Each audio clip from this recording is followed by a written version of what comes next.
You're too sensitive. Because I said so. What will people think? These phrases may sound normal, maybe even harmless. But when they come from a parent, especially over and over, they can shape a child's entire identity. This isn't about blame. It's about understanding how the words we grow up hearing become the voice inside our head.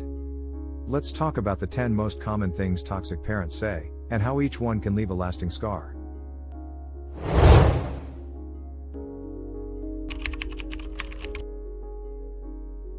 Translation? Your emotions are a problem. This teaches kids to suppress rather than express, and grows into emotional disconnection in adulthood. Children learn that their natural emotional responses are punishable. Over time, they begin to fear vulnerability. This phrase can cause a child to internalize shame around their feelings. They may become emotionally numb or struggle to comfort others. It can lead to anxiety and depression, as emotions get bottled up without healthy release. It fosters the belief that pain should be hidden. They might grow up believing that seeking support makes them weak. It damages trust between child and parent. This message can turn into self-criticism later in life. Adults raised with this often struggle with emotional regulation. They might lash out or shut down in relationships. Emotional repression becomes a default response. This phrase also teaches that love is conditional upon silence. It's emotional neglect wrapped in discipline. Children become hypervigilant, fearing punishment for being human. They may apologize for expressing sadness, even when it's valid. It can also result in perfectionism, trying to avoid mistakes that might trigger criticism. It tells them they must be stoic to be safe. Over time, they become disconnected from their emotional selves. This creates long-term dissonance between their inner world and outer behavior. It plants the seed for emotional avoidance. And emotional avoidance is a breeding ground for isolation. Teaching children to suppress emotions is teaching them to self-abandon. Healing starts when we validate what was once dismissed. This kills curiosity. It replaces open dialogue with blind obedience, leaving children confused and silenced. It teaches that authority must not be questioned. This can make children vulnerable to manipulation outside the home. It shuts down the opportunity to develop critical thinking. Kids learn to obey, not to understand. When children ask why and are dismissed, they stop asking. This hinders intellectual growth and creativity. It suggests that their thoughts don't matter. The child may stop engaging altogether. This phrase tells children they have no right to clarity. It fosters resentment and secrecy. Over time, this breeds passive aggressiveness. The child might learn to comply externally but rebel internally. It creates emotional distance in the parent-child relationship. Obedience becomes a coping mechanism, not a choice.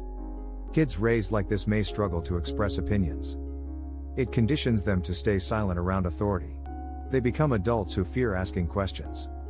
They may also feel inferior in professional or academic settings. This phrase diminishes self-worth and confidence. It teaches them that power is more important than communication. It instills fear rather than understanding. This fear translates into anxiety in adult relationships. Children are meant to learn, not be silenced. Respect should go both ways, even with kids. When a child is heard, they learn to listen. They also learn to respect boundaries in return. Healthy conversations require more than commands. Saying "because I said so" robs them of that learning moment.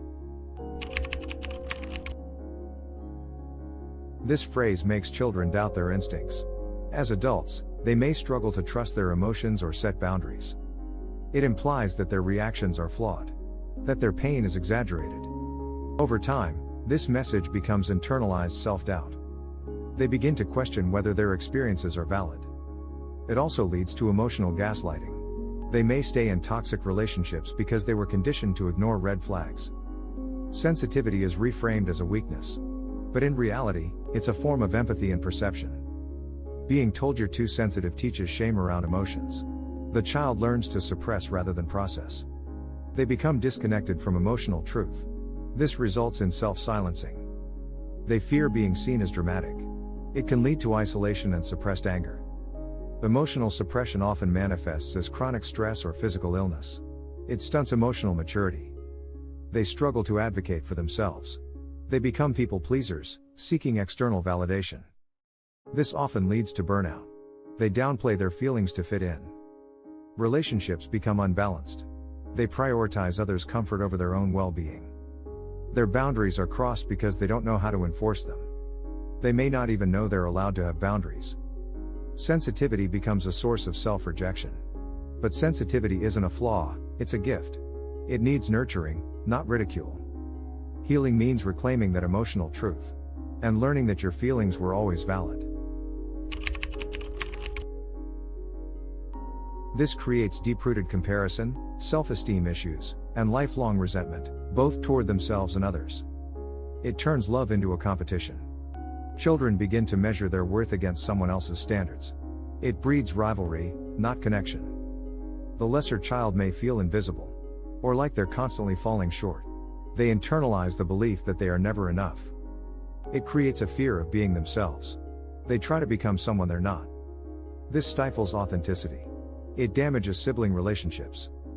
Comparison becomes the lens through which they view all relationships. Even as adults, they may struggle with jealousy or inadequacy. They associate achievement with approval. Love becomes conditional on performance.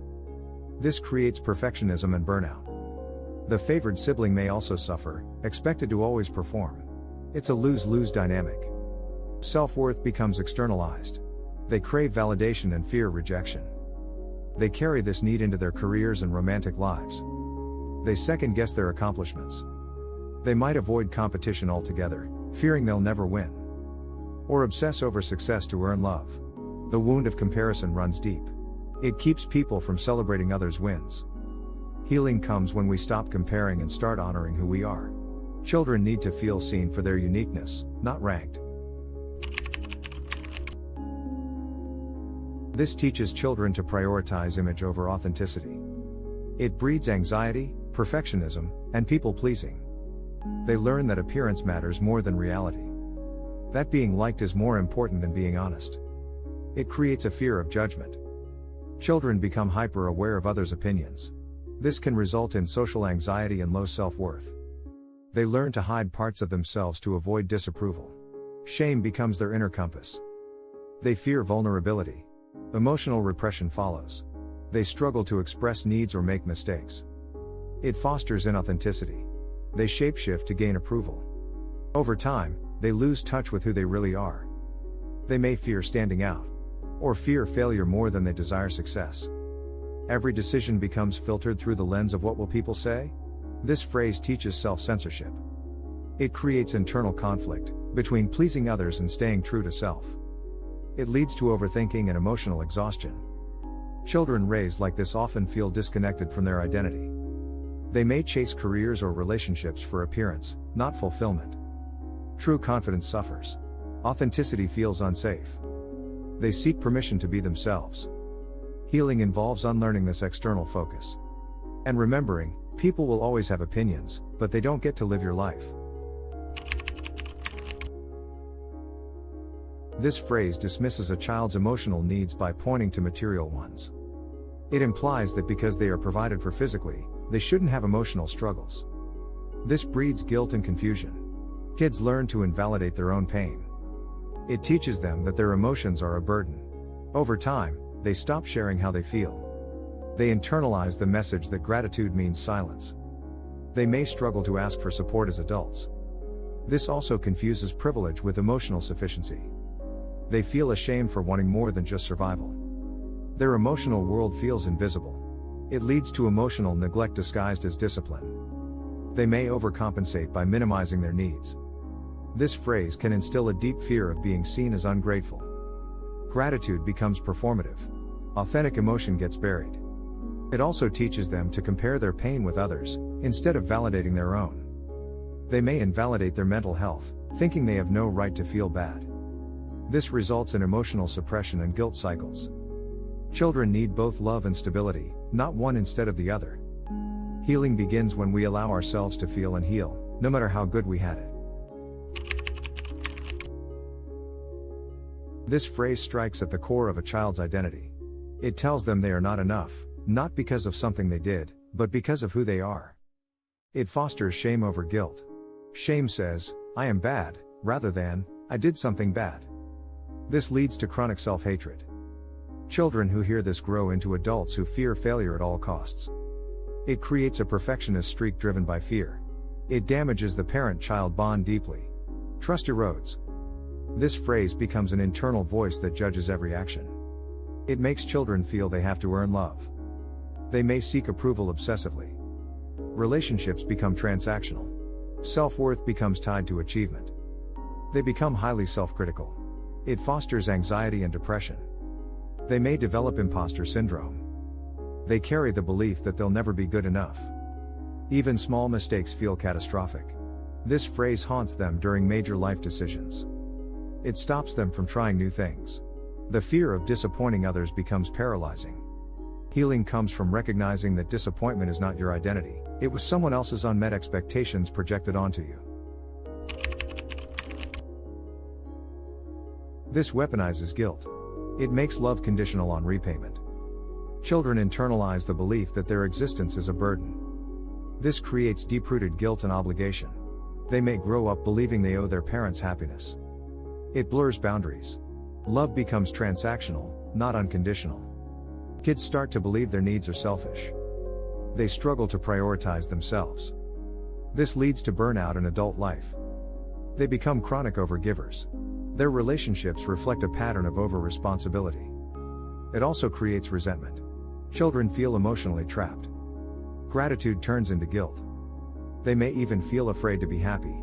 It teaches them that their joy must come second. It plants the idea that love equals sacrifice. This is not love, it's emotional manipulation. Parents should give freely, not to collect emotional debt. True giving doesn't come with guilt. Healing means learning that your worth is not based on someone else's sacrifice. This instills a fixed identity of failure. Instead of addressing behavior, it attacks character. Kids begin to see themselves as broken. It destroys confidence. They may stop trying altogether. Effort feels pointless when failure is expected. It creates a fear of making mistakes. They develop intense anxiety. They may become passive or indecisive. Every decision feels high stakes. They internalize the identity of screw-up. This can lead to self-sabotage. They expect things to go wrong. They may push others away, fearing they'll disappoint them. It undermines resilience. Growth requires mistakes, but they never got to learn that. Their inner critic becomes vicious. This voice plays on loop. They carry shame into every relationship. Healing means replacing that voice with one of self-compassion. Mistakes are how we grow, not proof of failure. This sounds like affection, but it's actually emotional control. It isolates the child emotionally. It teaches them to doubt their worth to others. It implies that love must come with control or criticism. This phrase can trap children in toxic loyalty. They may feel guilt when others treat them better. They associate love with pain. As adults, they may stay in abusive relationships. This phrase also creates emotional dependency. It implies they are unlovable elsewhere. It distorts the meaning of love. True love uplifts, it doesn't imprison. Children need to know they are lovable simply because they exist, not because they belong to someone. This phrase keeps them tethered to guilt. It fosters abandonment issues. It makes them fear independence. They may feel they have to earn love, or stay in harmful environments to deserve care. Healing begins with redefining love, and understanding that real love doesn't chain you, it sets you free. If any of these phrases feel familiar, you're not alone. Many of us grew up hearing them and never stopped to question the impact. But now you can. You can break the cycle. You can begin to rewrite the script that plays in your head. Healing takes time, compassion, and truth, especially the truth that you deserved better. If this video resonated with you, consider subscribing to the channel for more powerful content on emotional healing, self-worth, and growth.